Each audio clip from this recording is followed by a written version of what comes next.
तालमयी झाकीरभाई या चित्रमालिकेत आज आपण ज्यांचं मनोगत ऐकणार आहोत ते आहेत सुप्रसिद्ध बासरीवादक निलेश देशपांडे.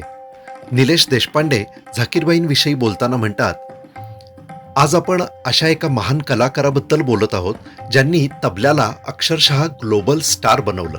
होय, मी बोलतोय आपल्या लाडक्या उस्ताद झाकीर हुसेन यांच्याबद्दल. ज्यांनी कधीतरी झाकीरबाईंचा लाईव्ह परफॉर्मन्स पाहिला असेल त्यांना माहीत असेल की ती एक फक्त संगीत मैफिल नसते, तो असतो एक अनुभव. त्यांच्या हातात तबला नुसता वाजत नाही, तो बोलतो, तो हसतो, कधी वेगात धावतो तर कधी हळूवार कुजबुजतो.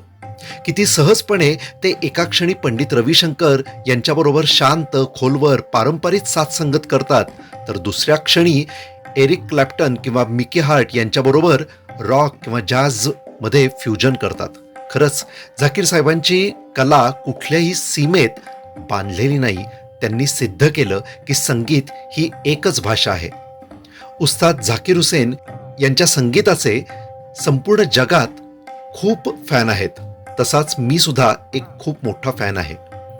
त्याचं कारण म्हणजे 1990 मध्ये मी बासरी आणि माझ्या भावाने व्हायोलिन शिकायला सुरुवात केली होती. पुण्यातल्या जवळपास सर्व मैफिली ऐकण्याचा आमचा प्रयत्न असायचा. मग हरिप्रसाद चौरसिया, पंडित शिवकुमार शर्मा यांना ऐकणं म्हणजे तर एक मोठी पर्वणी असायची. त्यांच्या उजव्या हाताला तबला साथ करण्यासाठी जर उस्ताद झाकीर हुसेन असतील तर मग तर खूपच आनंद व्हायचा.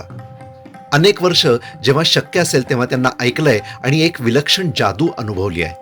महान पार्श्वगायक श्री सुरेश वाडकर हे उस्ताद झाकीर हुसेन यांच्याबरोबर एक कार्यक्रम सादर करायचे.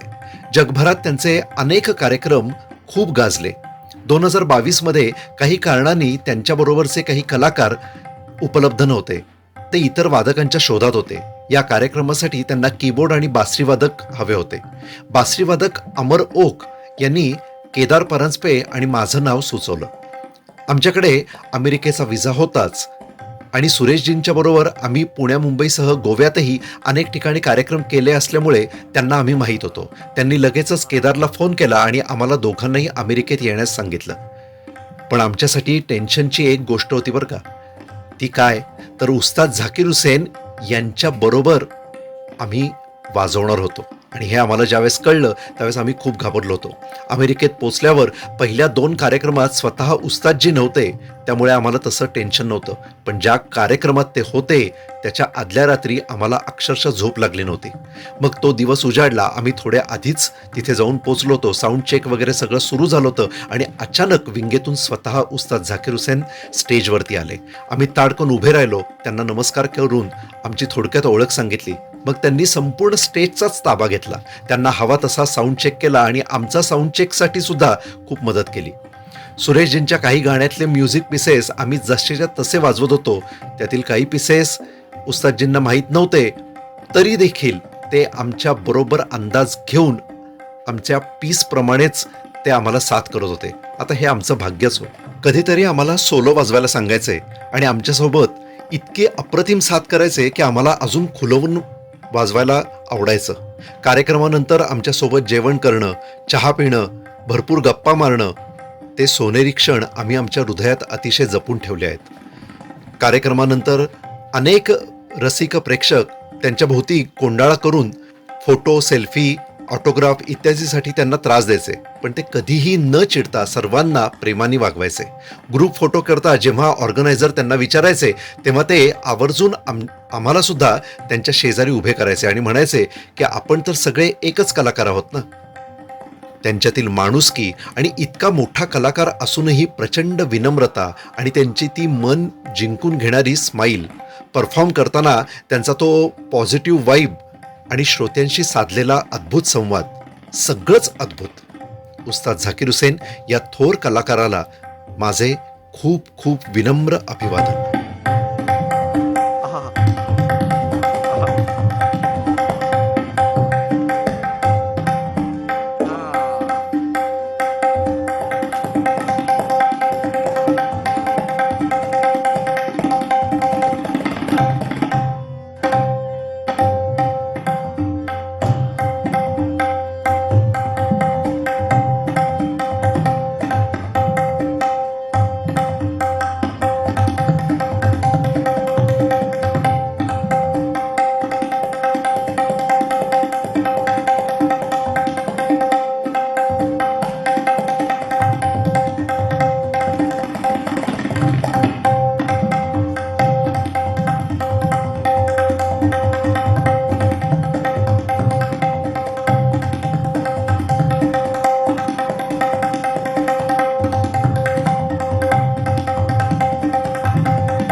हा व्हिडिओ आवडला असेल तर व्हिडिओला लाईक करा.